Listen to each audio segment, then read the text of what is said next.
In the early hours of Friday, July 25th, our cybersecurity protection systems detected suspicious activity on our city's network. That alert triggered an immediate and coordinated response led by Deputy Mayor Jamie Tincher, Office of Communications, Technology and Communications Director Jamie Wascalis, Chief Information Security Officer Stephanie Horvath, and Emergency Management Director Rick Shue. Working closely with state leaders and private cybersecurity experts, our teams quickly moved to investigate, assess, and contain the situation. We now know that this was not a system glitch or technical error. This was a deliberate, coordinated digital attack carried out by a sophisticated external actor, intentionally and criminally targeting our city's information infrastructure. From the moment this threat was identified, we've taken swift action to defend our systems and protect our community. We've activated the city's Emergency Operations Center to coordinate a whole of government response. We've retained 2 national firms with deep cybersecurity expertise to support our recovery, and we're working closely with local, state, and federal law enforcement agencies, including the FBI, to trace the source and scope of the breach. To ensure our team has full and immediate access to every available resource, I am issuing a local declaration of emergency to give our teams the tools we need to move quickly and respond with the urgency this situation demands. Yesterday, we initiated a full shutdown of our information systems as a defensive measure to contain the threat. The citywide service outages we've experienced, including loss of Wi-Fi in city buildings, disruptions to the city libraries' collections management systems, and suspension of network access for a wide range of internal applications, are all the result of intentional, proactive actions taken to isolate and secure our systems. We recognize that these outages have created inconveniences for residents and city staff alike. While these disruptions are difficult, they are necessary steps to limit exposure, preserve system integrity, and protect sensitive information as our investigation and recovery efforts continue. I have been in direct contact with Governor Walz and have formally requested emergency support from the Minnesota National Guard, whose cybersecurity experts are now actively assisting us in securing, restoring, and rebuilding our digital infrastructure. Again, this breach was intentionally caused by a criminal external threat actor. While our investigation is ongoing, and we continue working to confirm what systems were accessed and what data, if any, may have been stolen, we are urging all city staff to take precautionary steps to safeguard their digital security in both their personal and professional lives. To help provide more detail on our response operations, I'm joined today by Office of Technology and Communications Director Jamie Wascalis, who is helping lead our cross-agency coordination and will offer further updates. While our team will stand for limited questions at the end of this briefing, this remains not only an active investigation, but an ongoing and dynamic threat. As such, we are able to provide basic information about what has happened and the steps we are taking to ensure operational continuity of city services, but can neither speculate on the motivations of the threat actor nor share specific details about the investigation at this time.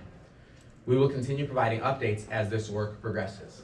In the meantime, we remain focused on defending our systems, protecting our city, and upholding the trust of the people we serve. Thank you, Director Wascalis.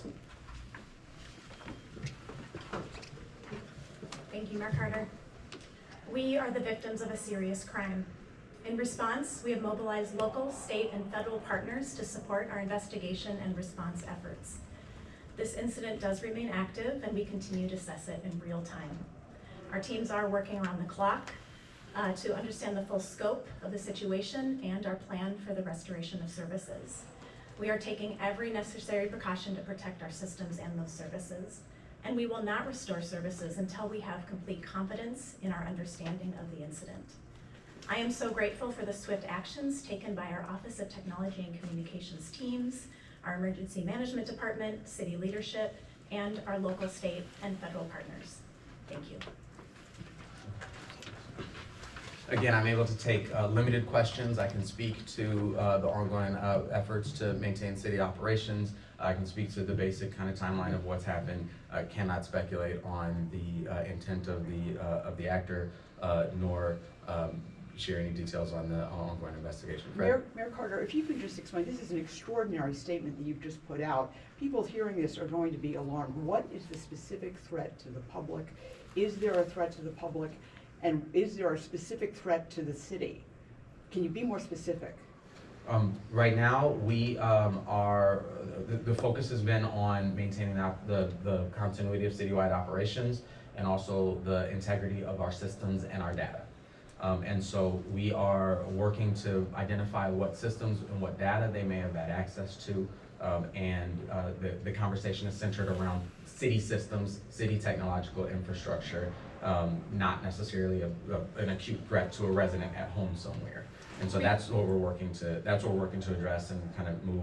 Like I said, part of our assessment is to understand what, if any, data may have been stolen. And so, you know, that's why we're advising city staff to take precautions with regard to their own digital identity and security, both in their personal and professional capacities. What's at stake here, though? I mean, what is at stake? I think you're going to need to explain more so that the public understands this extreme warning. Is that an answer? Is that something that one of you can? Okay. I'll hand the microphone to our Chief Information Security Officer, Stephanie Horvath.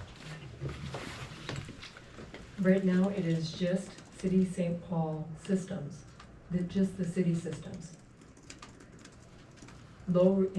We are monitoring all the services that are then provided to the residents of the City of St. Paul, ensuring that those services can still happen. But then you have the residents who are concerned, right? We are all concerned. This has not happened. We've never experienced this before. And so providing as much information, starting with this initial brief, and we will continue to brief. But right now, we have contained the risk to city systems only, our networks and our systems. And that's why we took defensive measures to cut any access, further access of the we call them the threat actor at this time, until we can do more investigation. And we are deep into that investigation. At least it's been a very long 24 hours, as you could about imagine. Is there any personal information of people outside of the city that is contained in the systems that were touched by this? At this time, we are going through a restoration of systems to actually do that investigation. We're also pulling network logs, and we're also looking for assistance with our partners that we have mentioned to really do the analysis, comprehensive analysis, to answer that question. We just need a little more time to do all of that grinding through logs upon logs upon logs. But we will continue to provide updates ongoing. So what's down right now? What can you not access? Let me be clear. We have very limited, if any, data on specific residents who are not, and individuals who are not city employees. And so we believe that there is a low risk of what you just described. We are still working to define the entire scope of what's possible, and so we'll have to continue to communicate where that's concerned. But we do believe that there's low risk beyond the possibility of data stolen in relation to city employees. Has this had any impact on 911 services, emergency services in any way? 911 services continue to operate as normal. We have experienced some kind of back-end kind of challenges, but as far as our residents are concerned, if you have an emergency, call 911 and expect our first responders to operate as normal. What services are unavailable if you want to go to a city library, for example, or if you want to pay your water bill? I mean, can we talk about those level of impacts, and how long are we talking about for the restoration of services that might be impacted? Yeah, absolutely. So when we go into wide area network shutdown, what that means is that all internet is cut off. And so the majority of city services right now are not available. And we are working to figure out that next step of planning for restoration of services. Again, this is an ongoing investigation, an ongoing restoration, so it may take some time for us to get to that point. But for right now, we are putting up some messaging on our website to allow people to know who to contact, where to go if they do have some needs, and we're continuing to work with our departments to make sure that we are pinpointing their services services and can get them up and running as soon as possible. But the libraries are still open, the rec centers are still open, the police are still using GPS, right? It's just when you're at the library, you can't use the internet. That is correct, that is correct. Has a ransom been asked for? Again, this is an ongoing and active investigation, and right now, I don't have any further information on that. We are continuing to work with our security team, our local, state, and federal teams to really fully assess the situation and then go forward with recovery. Can you tell us if yes or no has been asked for? I'll share. It's an ongoing investigation. I'm not aware of a ransom that has been requested, but again, this team is responsible for city operations. We are not the lead agency with regard to the investigation. We are working with federal partners who are the lead on the investigation. I imagine at some point there will be communication about the investigation from them, about the details of the investigation. We don't have much of that detail, and so that's one of the reasons why it can't come from us, in addition to the fact that it is an ongoing investigation. So like I said before, I'm just not able to share any details about the investigation, partially because we have limited information about the investigation at this time, and partially because the situation is dynamic and currently evolving. Is the Who's the lead the lead? FBI? I believe the FBI is the lead investigative partner on this. Is that accurate? Can we speak to the cooperation with the federal agencies at all? Obviously, there's been some tension with the administration. How has that cooperation been on this incident? The cooperation has been seamless. I'm sorry, is the FBI the lead? I didn't, I believe the FBI may be the lead. There's a number of partners who are working together on the investigation. It is unfolding. Would it be the FBI who's the lead agency? I would say it is very much a coordinated and ongoing effort right now. So we have, we are working with the FBI, with the Minnesota National Guard and other local, state, and federal agencies. It is an ongoing situation, and we are continuing to work with them. Can you talk about what kind of security measures the city has taken? Like, does the city have multi-factor authentication, for example, for city employees and things like this, to stuff that experts say is helpful? Absolutely. I'll comment on that, and maybe Chief Information Security Officer Horvath wants to follow up. But yes, we take our employees and our city data very, very seriously. Microsoft multi-factor authenticator, we do use multi-factor authentication in the majority of our services. We follow I'll give you the guidance that we must, the federal guidance when it comes to our security posture. So we have a very secure system. Unfortunately, these attacks and can happen anywhere, and that's something where we have been briefing leadership here, keeping people aware of all of the threats against us in the city. This is just something that unfortunately, this was our time, and we are taking a look at all of our security policies, but we do have very strong security policies. I'll say very briefly, I've been here for 3 years, and sometimes it's been so secure, I can't do my job as quickly as I want to. So it's been wonderful to see the work that the team has been putting in for decades to secure our city services. you described extraordinary Sorry. defensive actions. We'll ask CISO. Lots of security controls, right? But obviously, something did not work well here, because we did have, this threat actor in our environment.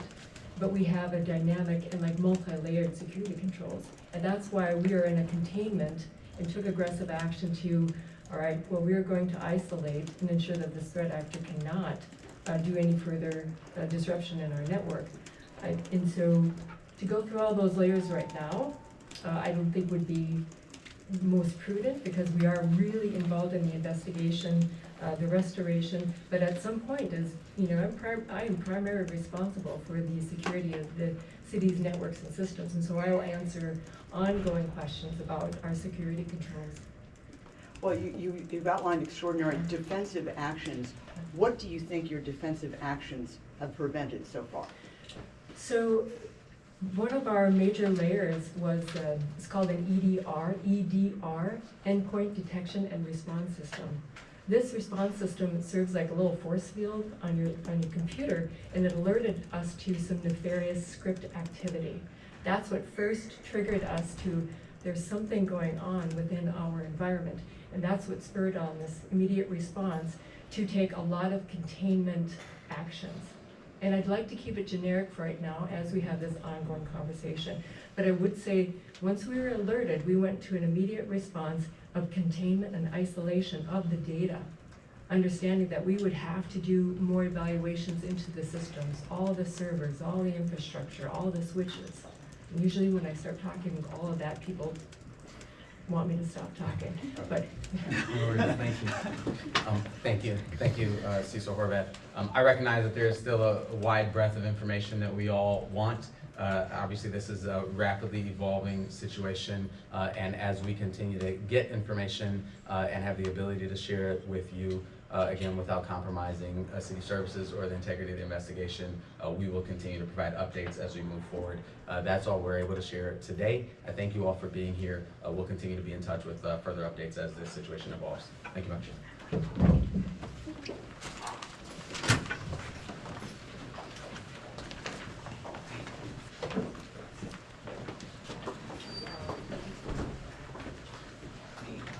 Can you tell us who the two women were? Absolutely, that was our director of the Office of Technology and Communications, Jamie Rosales, and our Chief Information Security Officer, Stephanie, with an F, Horvath. And then Is she on there, Stephanie? I can provide that. So Stephanie, but with an F, and then Horvath, H-O-R.